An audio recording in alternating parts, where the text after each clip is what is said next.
incessantemente. Mas credes que meu espírito, nos momentos em que estava desprendido, não o soubesse?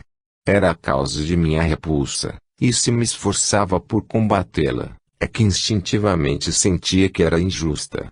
Eu não era ainda bastante forte para fazer o bem àquela que eu não podia impedir-me de detestar, mas não queria que lhe fizessem mal. Era um comércio de reparação. Deus me levou em conta este sentimento, permitindo que cedo eu ficasse livre de minha vida de sofrimento, sem o que eu teria podido viver ainda há longos anos na horrível situação em que me vistes. Bendizei, pois, minha morte, que pôs um termo à expiação, porque foi a garantia de minha reabilitação. Ao guia do médium. Porque a expiação e o arrependimento na vida espiritual não bastam para a reabilitação, sem que a isto seja necessário juntar os sofrimentos corporais. Resp. Sofrer num mundo ou no outro é sempre sofrer, e se sofre por tanto tempo até que a reabilitação seja completa. Este menino sofreu muito na terra. Pois bem, isto nada é em relação com o que suportou no mundo dos espíritos. Aqui ele tinha, em compensação, os cuidados e a afeição de que era rodeado. Há ainda esta diferença entre o sofrimento corporal e o sofrimento espiritual. O primeiro é quase sempre aceito voluntariamente, como complemento de expiação, ou como prova para adiantar-se mais rapidamente, ao passo que o outro é imposto. Mas há outros motivos para o sofrimento corporal. Inicialmente para que a reparação se faça nas mesmas condições em que o mal foi feito, depois, para servir de exemplo aos encarnados. Vendo seus semelhantes sofrer e sabendo a razão disto, ficam muito mais impressionados do que saber que são infelizes como espíritos, podem melhor explicar-se a causa de seus próprios sofrimentos. De certo modo a justiça divina se mostra palpável aos seus olhos. Enfim, o sofrimento corporal é uma ocasião para os encarnados exercitarem a caridade, uma prova para seus sentimentos de comiseração e, muitas vezes, um meio de reparar erros anteriores, porque, crede-o bem, quando um infortunado se acha em vosso caminho, não é por efeito do acaso. Para os pais do jovem Francisco, era uma grande prova ter um filho nessa triste posição. Pois bem, eles cumpriram dignamente sua missão, e serão tanto mais recompensados quanto agiram espontaneamente, pelo próprio impulso do coração. Se os espíritos não sofressem na encarnação, é porque na Terra só haveria espíritos perfeitos. Ano 10, junho de 1867, número 6. Necrológio. Senhor Clemente, de Sétif. Escrevem-nos de Sétif, Argélia.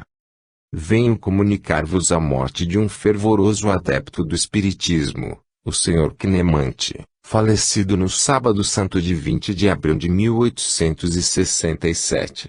Foi o primeiro em Sétif que dele se ocupou comigo. Defendeu constantemente contra seus detratores, sem se preocupar com os ataques, nem com o ridículo.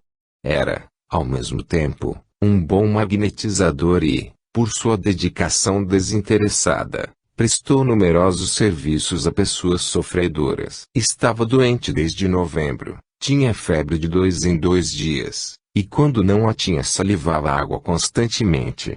Comia e digeria bem, achava bom tudo quanto tomava e, não obstante isto, emagrecia a olhos vistos. Homem de compleição muito robusta, seus membros chegaram à dimensão dos de um menino. Extinguia-se lentamente e compreendia muito bem sua posição. Tinha dito que queria morrer no dia em que morrera o Cristo. Conservou toda a lucidez de espírito e conversava como se não estivesse doente. Morreu quase sem sofrimentos, com a tranquilidade e a resignação de um espírita, dizendo à sua mulher que se consolasse, que se encontrariam no mundo dos espíritos. Todavia, embora pouco gostasse de padres, nos últimos momentos pediu cura, a despeito de com este ter tido vivas altercações no que respeita ao espiritismo. Far-me-eis um grande favor se o evocardes, caso possível. Não tenho dúvida de que ele sentirá prazer em vir ao vosso apelo, E como era um homem esclarecido de bom senso, penso que nos poderá dar úteis conselhos. Era a sua opinião que o espiritismo cresceria, apesar de todos os entraves que lhe suscitam. Pedi-lhe, também, a causa de sua doença, que ninguém conhecia. Dumas. Evocado em particular, o Sr. Clemente deu a comunicação que segue no dia seguinte e deu espontaneamente, na Sociedade, a que publicamos em separado, sob o título de O Magnetismo e o Espiritismo Comparados. Paris, 16 de maio de 1867. Médium, Sr. Desliens. Apresso-me em vir ao vosso apelo com tanto maior facilidade quanto, desde o enterro de meus restos mortais, vim a todas as vossas reuniões.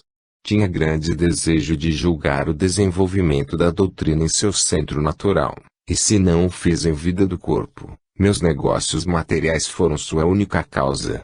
Agradeço vivamente ao meu amigo Dumas o pensamento benévolo que o levou a vos assinalar a minha partida e a vos pedir a minha evocação. Maior prazer ele não me podia dar.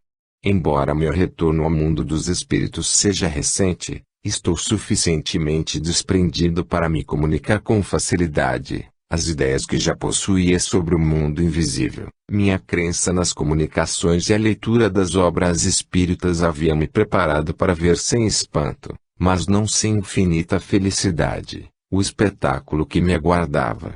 Estou feliz pela confirmação de meus mais íntimos pensamentos.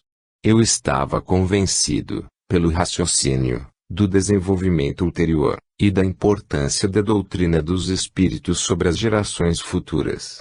Mas, eu percebia inúmeros obstáculos e fixava uma época indefinidamente afastada para a predominância de nossas ideias. Refeito de minha curta visão e dos limites marcados pela matéria minha concepção do futuro. Hoje tenho mais que convicção, tenho certeza. Ainda há pouco eu não via senão efeitos muito lentos, ao sabor dos meus desejos. Hoje vejo, toco a causa desses efeitos, e meus sentimentos se modificaram.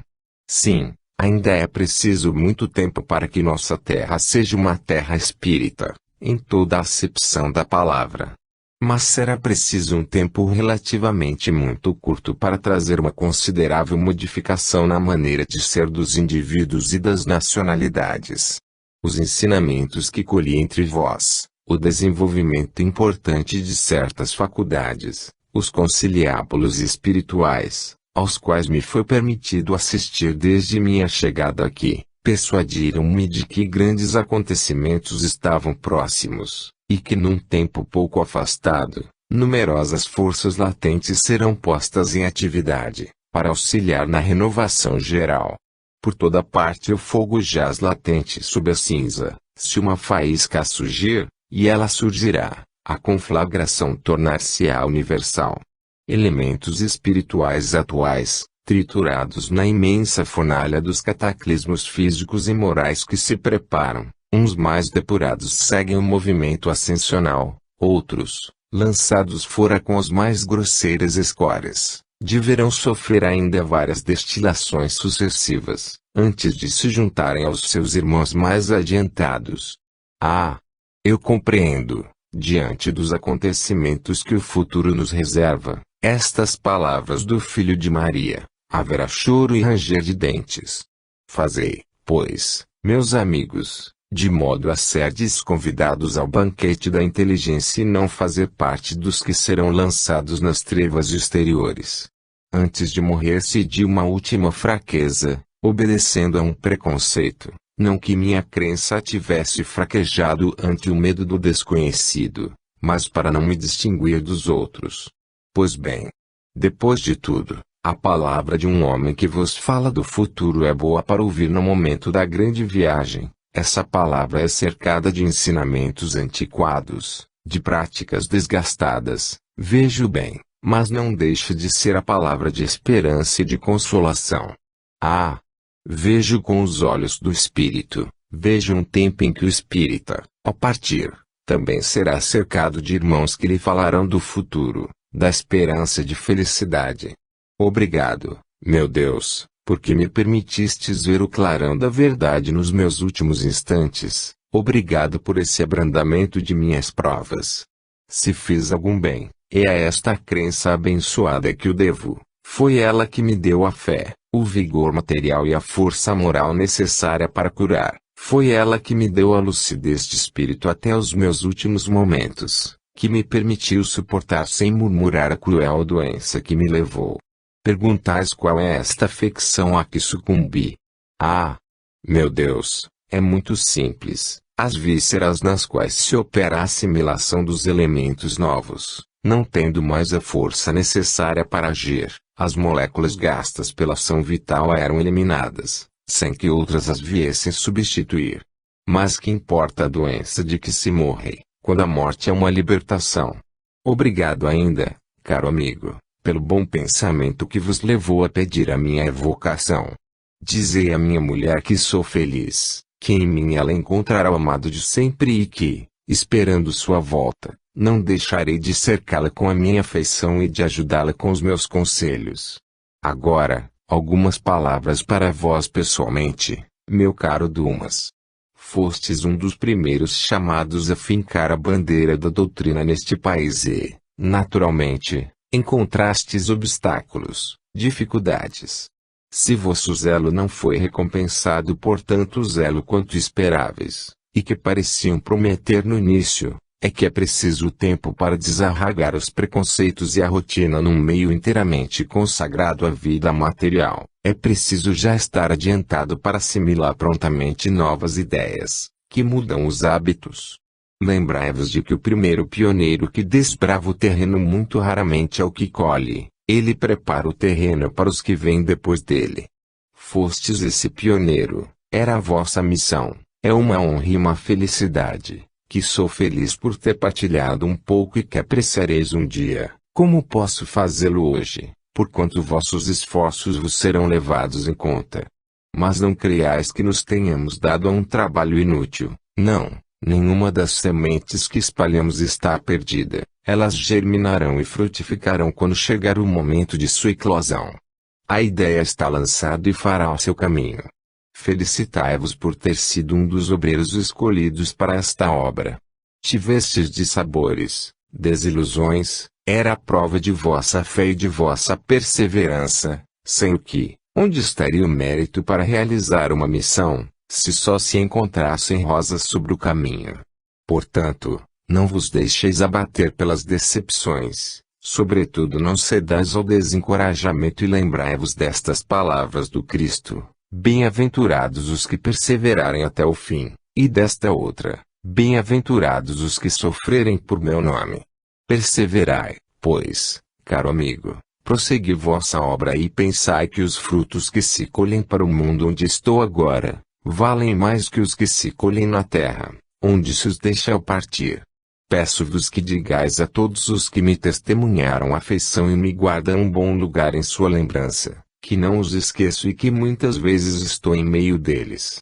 Dizei aos que ainda repelem nossas crenças que quando estiverem onde estou, reconhecerão que era verdade, e que lamentarão amargamente por as terem desprezado, porque terão de recomeçar penosas provações. Dizei aos que me fizeram mal que eu lhes perdoo e que peço a Deus que os perdoe. Aquele que vos será sempre devotado. Iquenimante. Ano 10, julho de 1867, número 7. Epidemia da Ilha Maurício. Há alguns meses um dos nossos médiuns, o Sr. T., que frequentemente cai em sonambulismo espontâneo, sob a magnetização dos espíritos, nos disse que naquele momento a Ilha Maurício estava sendo devastada por uma terrível epidemia, que dizimava a população. Esta previsão realizou-se, até com circunstâncias agravantes. Acabamos de receber de um dos nossos correspondentes da Ilha Maurício uma carta, datada de 8 de maio, da qual extraímos as passagens seguintes. Vários espíritos nos anunciaram, uns claramente, outros em termos proféticos, um flagelo destruidor prestes a nos fulminar. Tomamos estas revelações do ponto de vista moral, e não do ponto de vista físico. De repente uma moléstia estranha irrompe nesta pobre ilha, uma febre sem nome, que reveste todas as formas, começa suavemente, hipocritamente, depois aumenta e derruba todos os que pode atingir. É agora uma verdadeira peste, os médicos não a entendem, até agora, nenhum dos que foram atingidos se curaram. São terríveis acessos que vos prostram e vos torturam durante 12 horas no mínimo, atacando, cada um por sua vez, cada órgão importante. Depois o mal cessa durante 1 ou 2 dias, deixando o doente acabrunhado até o próximo acesso, e assim se vai, mais ou menos rapidamente, para o termo fatal. Para mim, vejo em tudo isto um desses flagelos anunciados, que devem retirar do mundo uma parte da geração presente, e destinados a operar uma renovação tornada necessária. Vou dar-vos um exemplo das infâmias que aqui se passam. O quinino em dose muito forte detém os acessos apenas por alguns dias, é o único específico capaz de interromper, pelo menos momentaneamente, os progressos da cruel moléstia que nos dizima. Os negociantes e os farmacêuticos o tinham em certa quantidade, e lhes custava cerca de 7 fr. a onça. Ora, como esse remédio era forçosamente comprado por todo o mundo, aqueles senhores aproveitaram a ocasião para elevar o preço da poção de um indivíduo, de 1 fr, preço ordinário, até 15 fr. Depois o quinino veio a faltar, isto é, os que o tinham, ou o recebiam pelo correio, o vendiam ao preço fabuloso de 2 fr. 50 c. O grama, a retalho, e a 675 e 800 fr. A onça, no atacado. Numa poção entram pelo menos a 30 grãos, totalizando 75 fr. A poção.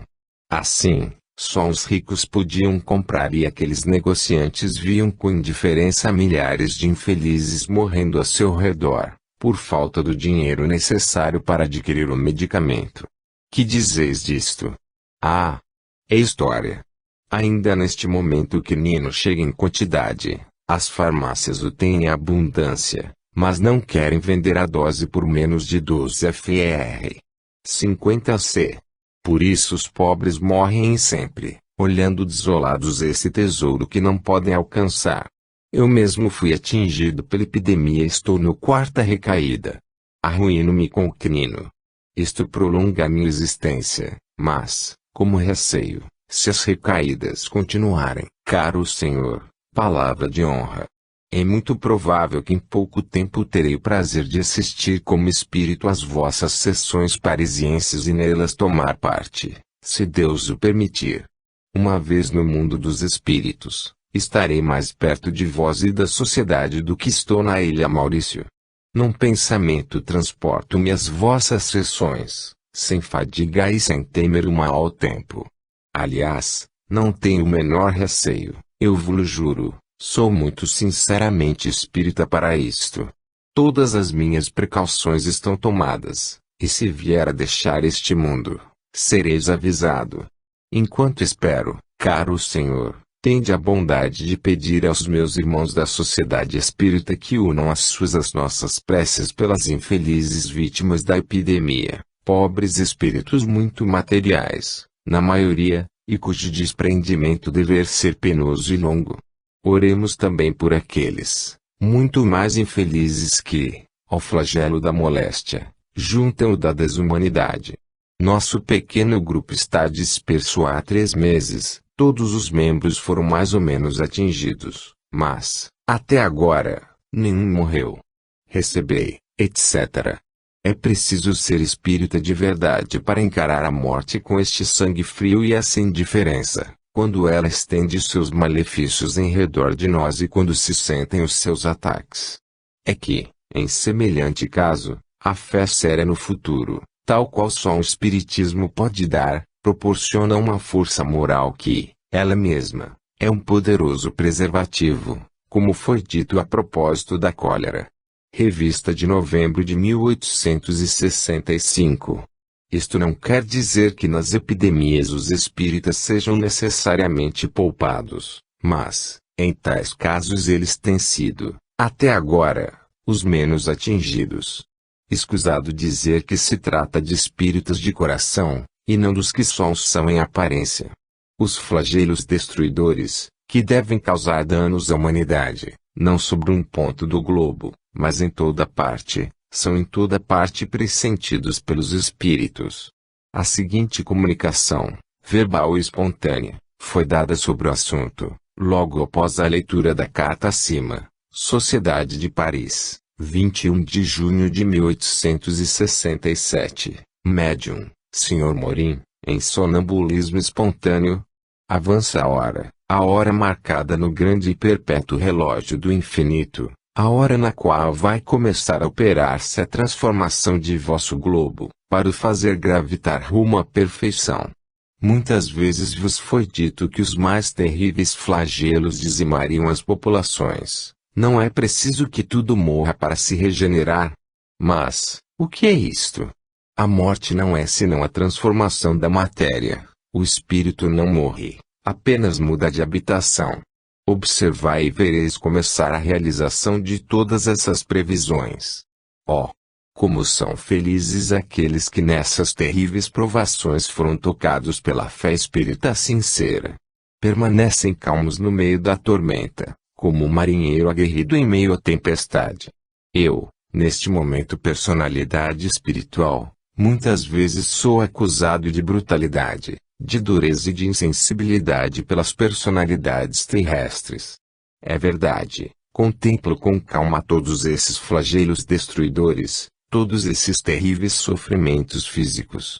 Sim, atravesso sem me comover todas essas planícies devastadas, juncadas de restos humanos. Mas se o posso fazer, é que minha visão espiritual vai além desses sofrimentos e, antecipando-se ao futuro, ela se apoia no bem-estar geral que será consequência desses males passageiros para a geração futura, para vós mesmos, que fareis parte dessa geração e que, então, recolhereis os frutos que tiverdes semeado. Espírito de conjunto, olhando do alto de uma esfera onde habita, muitas vezes ele fala de si na terceira pessoa, seu olhar fica em branco, entretanto, sua alma palpita, seu coração sangra em face de todas as misérias que a humanidade deve atravessar, mas a visão espiritual repousa do outro lado do horizonte, contemplando o resultado que será sua consequência certa. A grande imigração é útil e aproxima-se a hora em que deve efetuar-se. Ela já começa. A quem será fatal ou proveitosa? Olhai bem, observadores, considerai os atos desses exploradores dos flagelos humanos, e distinguireis, mesmo com os olhos do corpo, os homens predestinados à decadência. Vede os ávidos de honras, inflexíveis no ganho, presos, como sua vida, a todas as posses terrenas, e sofrendo 1000 mortes pela perda de uma parcela do que, entretanto, precisarão deixar. Como será terrível para eles a pena de talhão, porquanto, no exílio que os espera, lhes recusarão um copo de água para estancar a sede. Olhai-os e neles reconhecereis, sob as riquezas que acumulam à custa dos infelizes, os futuros humanos decaídos. Considerai seus trabalhos, e vossa consciência vos dirá se esses trabalhos devem ser pagos lá no alto, ou aqui embaixo. Olhai-os bem, homens de boa vontade, e vereis que o joio começa, desde esta terra, a ser separado do bom grão. Minha alma é forte, minha vontade é grande, minha alma é forte porque sua força é o resultado de um trabalho coletivo de alma a alma. Minha vontade é grande porque tem como ponto de apoio a imensa coluna formada por todos os sentimentos de justiça e de bem, de amor e de caridade. Eis porque sou forte, eis porque sou calmo para olhar, eis porque seu coração, que bate quase a estourar em seu peito, não se comove. Se a decomposição é o instrumento necessário da transformação, assiste-o a minha alma, calma e impassível, a essa destruição. Variedade. Caso de identidade. Um dos nossos correspondentes de Maine-et-Loire transmite-nos o fato seguinte, que se passou aos seus olhos, como prova de identidade. Desde algum tempo o Sr. X estava gravemente enfermo em C, na Touraine, e sua morte era esperada a qualquer momento. No dia 23 de abril último, tínhamos por alguns dias em nosso grupo uma senhora médium, a quem devemos comunicações muito interessantes. Veio ao pensamento de um dos assistentes, que conhecia o Sr. X, perguntar a um espírito familiar do nosso grupo, espírito leviano, mas não mau, se aquele senhor tinha morrido. Sim, foi-lhe respondido. Mas, é bem verdade, já que às vezes falas tão levianamente. O espírito respondeu de novo afirmativamente. No dia seguinte, o senhor A.C., que até então tinha sido pouco crente, e que também conhecia particularmente o Sr. X, quis ele próprio tentar evocá-lo, se, de fato, ele tivesse morrido. O espírito veio imediatamente ao seu apelo e disse: por favor, não me esqueçais.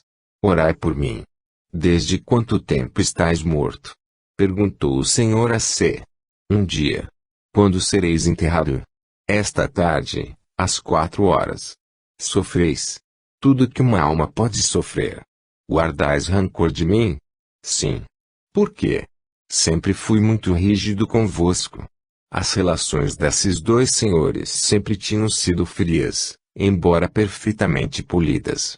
Rogado assinar, o espírito deu as 3 iniciais de seu prenome e de seu nome. No mesmo dia o Sr. A.C. recebeu uma carta, anunciando-lhe a morte do Sr. X. À noite, após o jantar, ouviram-se pancadas.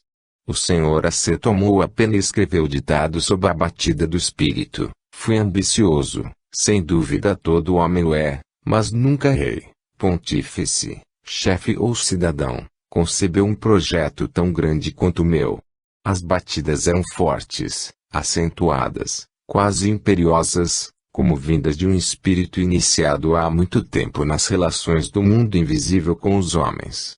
O Sr. X tinha exercido altas funções administrativas, talvez nos lazeres da aposentadoria e sob a influência da lembrança de suas antigas ocupações, seu espírito tivesse elaborado algum grande projeto.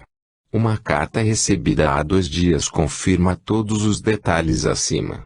Observação: sem dúvida o fato nada tem de extraordinário e que não se encontre muitas vezes, mas esses fatos íntimos nem sempre são os menos instrutivos e convincentes, causam mais impressão nos círculos onde se passam do que o fariam fenômenos estranhos, que seriam olhados como excepcionais. O mundo invisível a esse revela em condições de simplicidade que o aproximam de nós e melhor convencem da continuidade de suas relações com o mundo visível. Numa palavra, os mortos e os vivos aí estão mais em família e se reconhecem melhor. Os fatos deste gênero, por sua multiplicidade e pela facilidade de os obter, contribuíram mais à propagação do espiritismo do que as manifestações que têm as aparências do maravilhoso. Um incrédulo ficará muito mais tocado por uma simples prova de identidade, dada espontaneamente, na intimidade, por algum parente, amigo ou conhecido, do que por prodígios que mal o tocam e nos quais não acredita. Ano 10, agosto de 1867, número 8. Entrada dos incrédulos no mundo dos espíritos. O Dr. Claudius. Sociedade de Paris, médium, Sr. Morin, em sonambulismo espontâneo. Um médico, que designaremos sob o nome de Dr. Claudius, conhecido de alguns dos nossos colegas, e cuja vida tinha sido uma profissão de fé materialista, morreu há algum tempo de uma afecção orgânica, que ele sabia incurável. Atraído, sem dúvida, pelo pensamento dos que o haviam conhecido e que desejavam conhecer sua posição, manifestou-se espontaneamente por intermédio do Sr. Morin, um dos médiuns da sociedade, em estado de sonambulismo espontâneo. Já várias vezes esse fenômeno se produziu por esse médium e por outros adormecidos no sono espiritual. O espírito que assim se manifesta apodera-se do médium, serve-se de seus órgãos como se ainda estivesse vivo. Então não é mais uma fria comunicação escrita, é a expressão, a pantomima, a inflexão de voz do indivíduo que se tem diante dos olhos. Foi nestas condições que se manifestou o Dr. Claudius, sem ter sido evocado. Sua comunicação, que publicamos textualmente a seguir, é instrutiva por várias razões, principalmente quando descreve os sentimentos que o agitam. A dúvida ainda constitui o seu tormento. A incerteza de sua situação mergulha numa terrível perplexidade, e aí está a sua punição. É um exemplo a mais que vem confirmar o que se viu muitas vezes em casos semelhantes.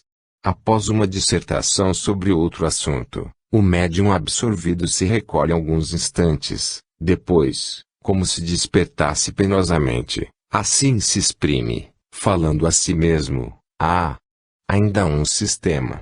Que há de verdadeiro e de falso na existência humana, na criação, na criatura, no Criador. A coisa é. A matéria é mesmo verdade? A ciência é uma verdade? O saber, uma aquisição? A alma. A alma existe. O Criador, a divindade, não é um mito. Mas, que digo eu? Por que essas blasfêmias multiplicadas? Porque, em face da matéria, não posso crer, ó meu Deus, não posso ver, sentir, compreender. Matéria. Matéria. Mas sim, tudo é matéria. Tudo é matéria. Ponto e, contudo, a invocação a Deus veio-me à boca. Por que, então, eu disse, ó meu Deus? Porque esta palavra, já que tudo é matéria, sou eu? Não é um eco do meu pensamento, que ressoa e se escuta. Não são as últimas badaladas do sino que eu tocava. Matéria. Sim, a matéria existe, eu sinto. A matéria existe, eu a toquei. Mas, nem tudo é matéria e, contudo, tudo foi auscultado, palpado, tocado, analisado, dissecado fibra a fibra, e nada. Nada senão a carne, a matéria sempre que, desde o instante em que o grande movimento se deteve, também parou. O movimento para, o ar não chega a mais. Mas, se tudo é matéria, porque ela não mais se põe em movimento, desde que tudo que existia quando ela se agitava, existe ainda. E, contudo, ele não existe mais. Mas se existo, nem tudo acabou com o corpo. Na verdade, estou mesmo morto. Entretanto, esse corrosivo que alimentei, que cuidei com minhas mãos, não me perdoou. É verdade, estou morto. Mas esta doença que vi nascer, crescer, tinha uma alma. A dúvida. Sempre a dúvida. Em resposta a todas as minhas secretas aspirações. Mas, se sou eu, ó meu Deus, se sou eu, fazei que eu me reconheça. Fazei que vos pressinta. Porque, se sou eu, que longa é a sucessão de blasfêmias. Que longa negação de vossa sabedoria, de vossa bondade, de vossa justiça. Que imensa responsabilidade de orgulho assumi sobre minha cabeça, ó meu Deus. Mas, se ainda tenho um eu que nada queria admitir fora do possível ao toque. Duvidei de vossa sabedoria, ó meu Deus. É justo que eu duvide. Sim, duvidei. A dúvida me persegue e me castiga. É preferível 1000 mortes à dúvida em que vivo. Vejo, encontro antigos amigos. E, contudo, todos morreram antes. Mary, meu pobre louco. Mas não seria um louco. O epíteto de louco se adapta à sua personalidade? Vejamos, então. O que é a loucura? A loucura. A loucura. Decididamente, a loucura é universal. Todos os homens são loucos num grau maior ou menor. Mas sua loucura, a dele, não era sabedoria ao lado de minha própria loucura. Para ele, os sonhos, as imagens, as aspirações do além. Mas, é justiça. Conhecia eu esse desconhecido, que a mim se apresenta inopinadamente. Não, o nada não existe, porque se existisse, esta encarnação de negação, de crimes, de infâmia, não me torturaria assim. Vejo, mas vejo tarde demais, todo o mal que fiz. Vendo hoje, e reparando pouco a pouco, talvez um dia eu seja digno de ver e de fazer o bem. Sistemas. Sistemas orgulhosos, produtos de cérebros humanos, eis para onde nos conduzis. Num, e a divindade, no outro, a divindade material e sensual, no outro ainda, o nada, nada. Nada, divindade material, divindade espiritual são palavras. Ó, eu peço para ver, meu Deus. E se eu existo, se vós existis, concedei-me o favor que vos peço, aceitai minha prece, porque vos peço, ó meu Deus, que me façais ver se eu existo, se eu sou. Estas últimas palavras foram ditas com uma inflexão dilacerante. Observação: se o Sr. Claudius perseverou até o fim na sua incredulidade, não foram os meios de se esclarecer que lhe faltaram. Como médico, tinha necessariamente o espírito culto, a inteligência desenvolvida, um saber acima do vulgo e, no entanto, isto não lhe bastou. Em suas minuciosas investigações da natureza morta e da natureza viva, não entreviu Deus, não entreviu a alma. Vendo os efeitos, não soube remontar a causa. Ou, melhor dizendo, tinha concebido uma causa à sua maneira, e seu orgulho de sábio o impedia de confessar a si mesmo, sobretudo de confessar à face do mundo que podia se ter enganado. Circunstância digna de nota, morreu de um mal orgânico que sabia, por sua própria ciência, ser incurável. Esse mal, que ele tratava, era uma advertência permanente. A dor que lhe causava era uma voz que lhe gritava incessantemente para pensar no futuro. Entretanto, nada pôde triunfar de sua obstinação, fechou os olhos até o último momento. Será que esse homem jamais teria podido tornar-se espírita?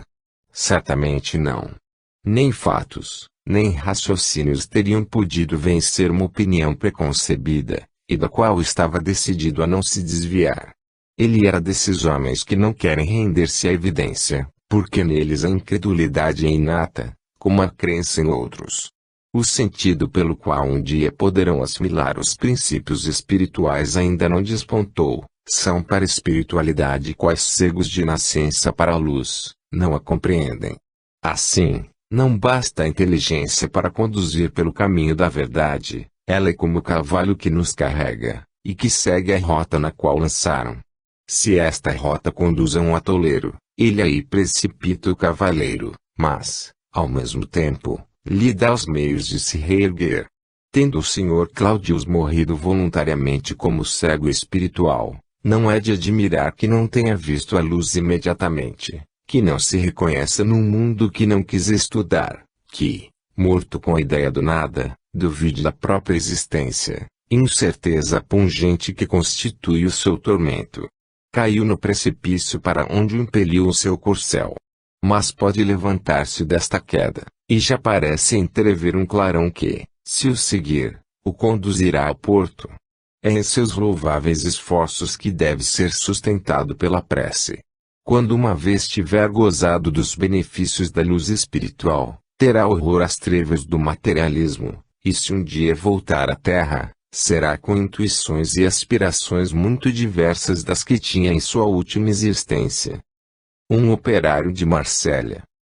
Num grupo espírita de Marsella, a senhora T., um dos médiuns, escreveu espontaneamente a seguinte comunicação: escutar um infeliz que foi arrancado violentamente do meio de sua família, e que não sabe onde está. Em meio às trevas em que me encontro, pude seguir o raio luminoso de um espírito, ao que me dizem, mas não creio nos espíritos. Se bem que é uma fábula, inventada por cabeças malucas e crédulas. De minha parte não compreendo mais nada. Vejo-me duplo, um corpo mutilado jaz ao meu lado e, contudo, estou vivo. Vejo os meus que se desolam, sem contar meus companheiros de infortúnio, que não veem tão claramente como eu. Assim, aproveitei a luz que aqui me conduziu, para vir colher ensinamentos junto de vós. Parece-me que não é a primeira vez que vos vejo. Minhas ideias ainda estão confusas. Permitam-me que eu volte outra vez, quando estiver melhor habituado à minha posição atual. Dá no mesmo, eu me vou com pesar, encontrava-me em meu centro. Mas sinto que é preciso obedecer, Este espírito me parece bom, mas severo. Vou esforçar-me para conquistar as suas boas graças, a fim de falar mais vezes convosco. Um operário do curso Liotald. No desmoronamento de uma ponte, ocorrido poucos dias antes, 6 operários tinham morrido. Foi um deles que se manifestou. Depois desta comunicação, o guia do médium ditou-lhe o seguinte: cara irmã, este desditoso espírito foi conduzido a ti para exercitares a caridade. Como nós a praticamos para com os encarnados, a vossa deve exercer-se para com os desencarnados. Embora esse infeliz seja sustentado por seu anjo da guarda, este deve ficar invisível, até que se reconheça bem na sua situação. Para isto, cara irmã, toma-o sob tua proteção, que, reconheço, ainda é fraca, mas, apoiado na tua fé, em breve esse espírito verá luzir a aurora de um novo dia, e o que recusou reconhecer depois de sua catástrofe logo se tornará para ele um motivo de paz e de alegria. Tua tarefa não será muito difícil, porque ele tem o essencial para te compreender, a bondade do coração. Escuta, cara irmã, os impulsos do teu coração, e sairás vitoriosa da prova que tua nova missão te impõe.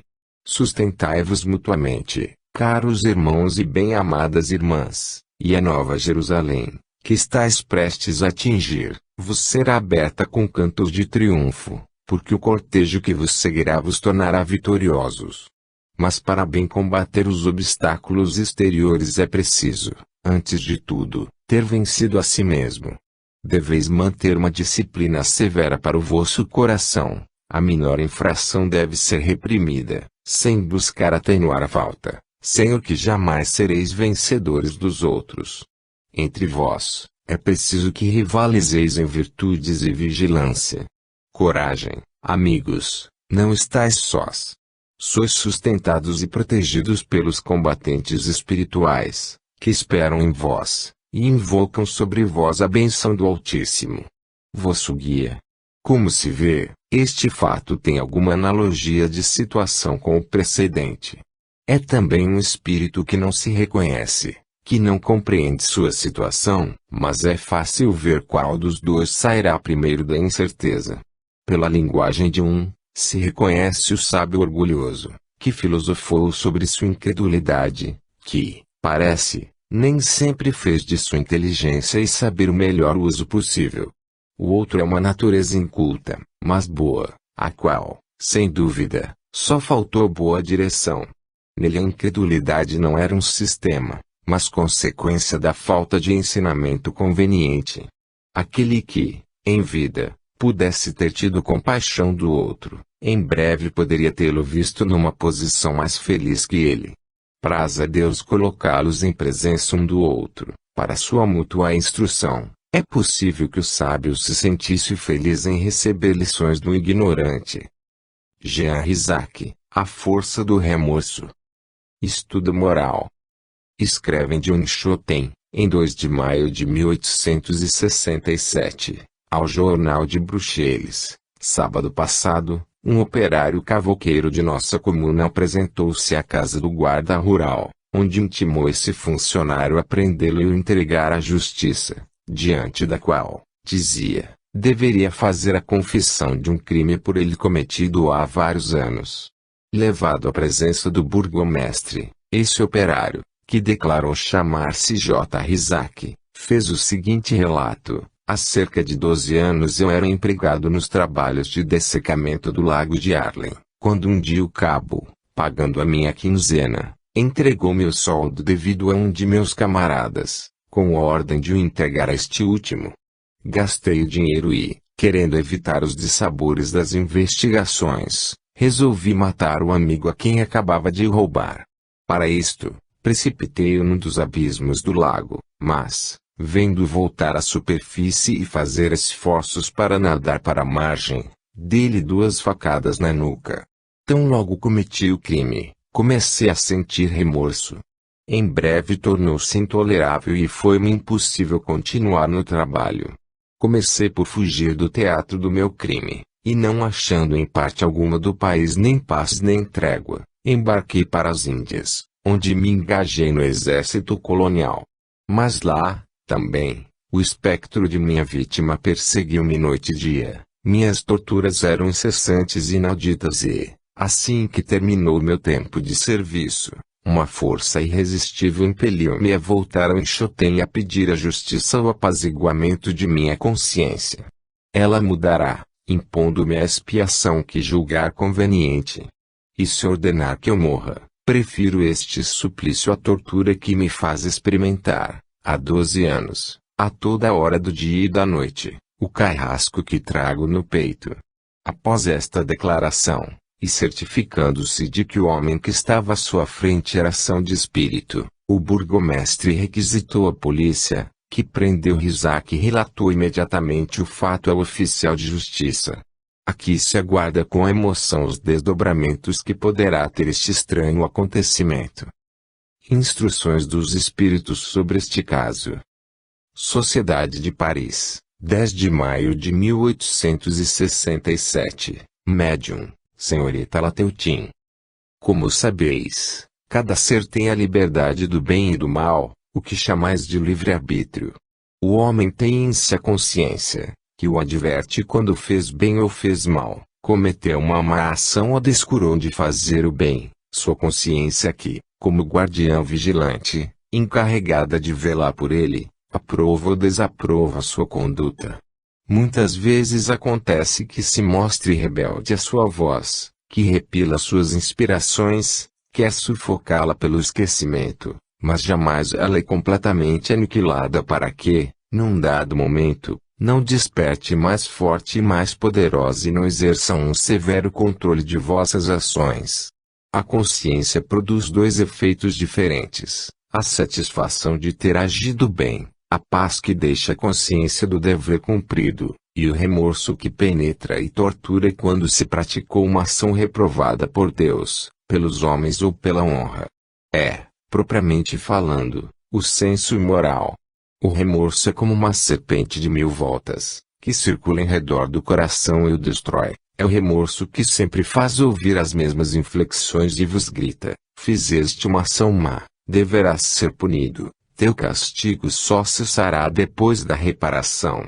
E quando, a este suplício de uma consciência atormentada, vem juntar-se a visão constante da vítima, da pessoa a quem se fez o mal, quando, sem repouso nem trégua, sua presença exprobrará ao culpado sua conduta indigna, repetindo-lhe incessantemente que sofrerá enquanto não tiver expiado e reparado o mal que fez, o suplício se torna intolerável.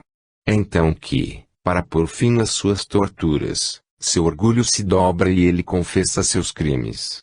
O mal traz em si a sua pena, pelo remorso que deixa e pelos reproches feitos pela só presença daqueles contra os quais se agiu mal. Crede-me, escutai sempre essa voz que vos adverte quando estáis prestes a falir, não a sufoqueis pela revolta do vosso orgulho, e se falirdes, apressai-vos em reparar o mal, sem o que o remorso será a vossa punição. Quanto mais vos demorardes, mais penosa será a reparação e mais prolongado o suplício. Um espírito. Mesmo a sessão, médium, senhora B. Hoje tendes um exemplo notável da punição que sofrem, mesmo na terra, os que se tornaram culpados de uma ação má. Não é somente no mundo invisível que a visão da vítima vem atormentar o assassino para o forçar ao arrependimento. Lá onde a justiça dos homens não começou a expiação, a justiça divina faz começar, a revelia de todos, o mais lento e o mais terrível dos suplícios, o mais temível castigo. Há certas pessoas que dizem que a punição infligida ao criminoso no mundo dos espíritos, e que consiste na visão contínua de seu crime, não pode ser muito eficaz, e que em nenhum caso não é esta a punição que, por si só, determina o arrependimento. Dizem que um naturalmente perverso, como é um criminoso, não pode senão amargurar-se cada vez mais por essa visão, e assim se tornando pior. Os que assim falam não fazem ideia do que pode tornar-se um tal castigo, não sabem quanto é cruel esse espetáculo contínuo de uma ação que jamais se queria haver cometido. Certamente vemos alguns criminosos empedernidos, mas muitas vezes é só por orgulho e por quererem parecer mais fortes que a mão que os castiga. É para fazer crer que não se deixam abater pela visão de imagens vãs, mas essa falsa coragem não tem longa duração, pois logo os vemos fraquejar em presença desse suplício, que deve muito de seus efeitos à sua lentidão e persistência. Não há orgulho que possa resistir a esta ação, semelhante à da gota d'água sobre a rocha, por mais dura que possa ser a pedra, é inevitavelmente atacada, desagregada, reduzida a pó. É assim que o orgulho, que faz com que esses infelizes se obstinem contra seu soberano Senhor, mais cedo ou mais tarde é abatido, e que o arrependimento, enfim, pode ter acesso à sua alma. Como sabem que a origem de seus sofrimentos está em sua falta, pedem para repará-la, a fim de trazer um abrandamento a seus males. Aos que pudessem duvidar, não tendes senão que citar o fato que vos foi assinalado esta noite. Ali não é só hipótese, não é mais o só ensinamento dos Espíritos, mas um exemplo de certo modo palpável, que se vos apresenta. Nesse exemplo, o castigo seguiu de perto a falta e foi tal que, ao cabo de vários anos, forçou o culpado a pedir a expiação de seu crime à justiça humana, e ele mesmo disse que todas as penas, a própria morte, lhe pareceriam menos cruéis do que aquilo que sofria, no momento em que se entregou à justiça. Um espírito. Observação, sem ir buscar aplicações do remorso nos grandes criminosos, que são exceções na sociedade, nós as encontramos nas mais ordinárias circunstâncias da vida. É esse sentimento que leva todo indivíduo a afastar-se daqueles contra os quais sente que tem censuras a se fazer. Em presença deles sente-se mal. Se a falta não for conhecida, ele teme ser adivinhado. Parece-lhe que um olhar pode penetrar o fundo de sua consciência. Vê em toda palavra, em todo gesto uma alusão à sua pessoa. Razão por que, desde que se sente desmascarado, retira-se. O ingrato também foge de seu benfeitor, já que sua visão é uma censura incessante, da qual em vão procura desembaraçar-se, pois uma voz íntima lhe grita no fundo da consciência que ele é culpado. Se o remorso já é um suplício na terra, quão maior não será esse suplício no mundo dos espíritos, onde não é possível subtrair-se à vista daqueles a quem se ofendeu. Felizes os que, tendo reparado já nesta vida, poderão sem receio enfrentar todos os olhares no mundo onde nada é oculto. O remorso é uma consequência do desenvolvimento do senso moral, não existe onde o senso moral ainda se ache em estado latente. É por isto que os povos selvagens e bárbaros cometem sem remorsos as piores ações. Aquele, pois, que se pretendesse inacessível ao remorso, assimilar-se-ia ao bruto. À medida que o homem progride, o senso moral torna-se mais apurado, ofusca-se ao menor desvio do reto caminho. Daí o remorso, que é o primeiro passo para o retorno ao bem. Ano 10, setembro de 1867, número 9. Deus na natureza. Por Camille Flammarion.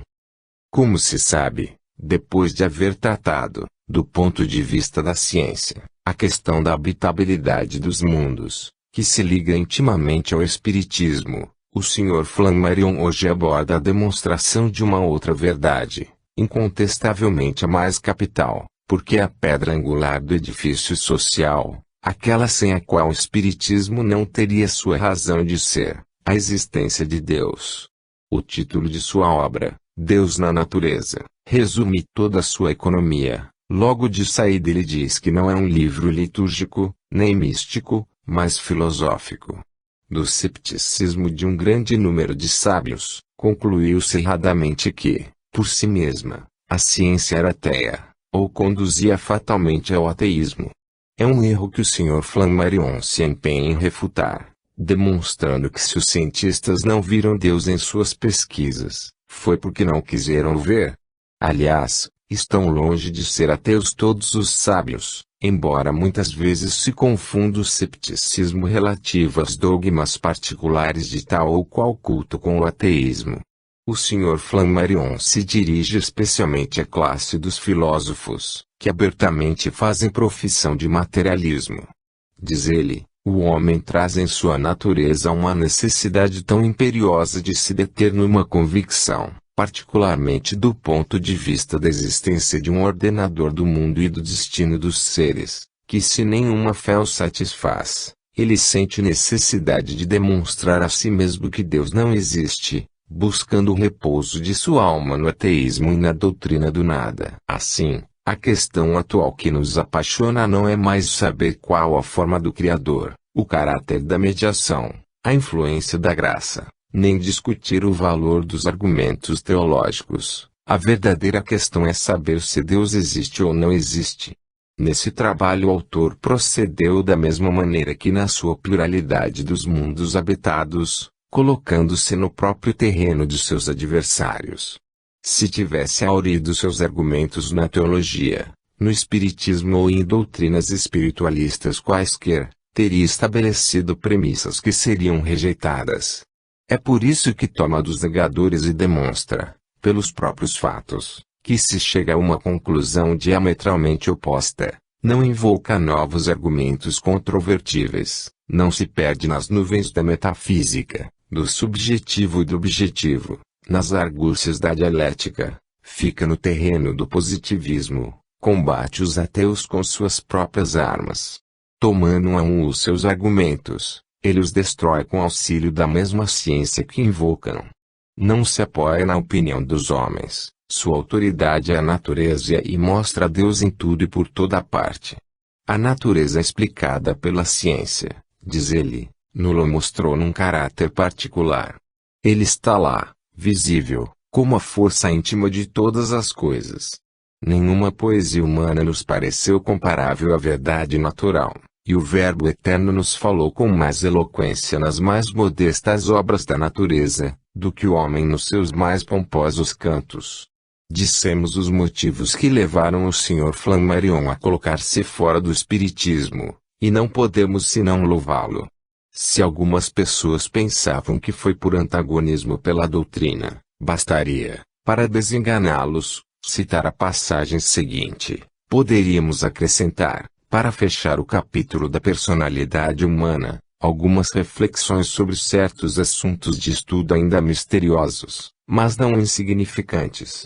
O sonambulismo natural, o magnetismo, o espiritismo oferecem aos experimentadores sérios, que os sabem examinar cientificamente, fatos característicos, que bastariam para demonstrar a insuficiência das teorias materialistas.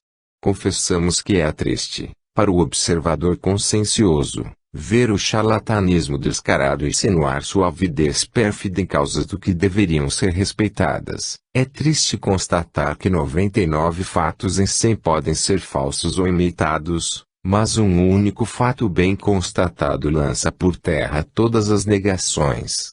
Ora, que partido tomam certas dotas personagens diante dos fatos? Simplesmente os negam. A ciência não duvida, disse em particular o Sr. Buchner, que todos os casos de pretensa clarividência sejam efeitos de astúcia e de conluio. A lucidez é, por razões naturais, uma impossibilidade. Está nas leis da natureza que os efeitos dos sentidos sejam reduzidos a certos limites do espaço, que não podem ser transpostos. Ninguém tem a faculdade de adivinhar os pensamentos, nem ver com os olhos fechados o que se passa à sua volta. Estas verdades são baseadas nas leis naturais, que são imutáveis e não comportam exceções. Ora, senhor juiz, então conheceis perfeitamente as leis naturais. Homem feliz! Como sucumbis sob o excesso de vossa ciência? Mas, que? Volto 2 páginas e eis o que leio. O sonambulismo é um fenômeno do qual infelizmente não temos senão observações muito inexatas, embora fosse desejável que dele tivéssemos noções precisas, dada sua importância para a ciência. Contudo, sem ter dele dados certos, escutai, pode-se relegar entre as fábulas todos os fatos maravilhosos do que se contam dos sonâmbulos. Não é dado a um sonâmbulo escalar paredes, etc. Ah! Senhor, como raciocinais com sabedoria. E como vos teria feito bem, antes de escrever, saber um pouco o que pensais. Uma apreciação analítica da obra exigiria desenvolvimentos que a falta de espaço nos interdiz e, aliás, seria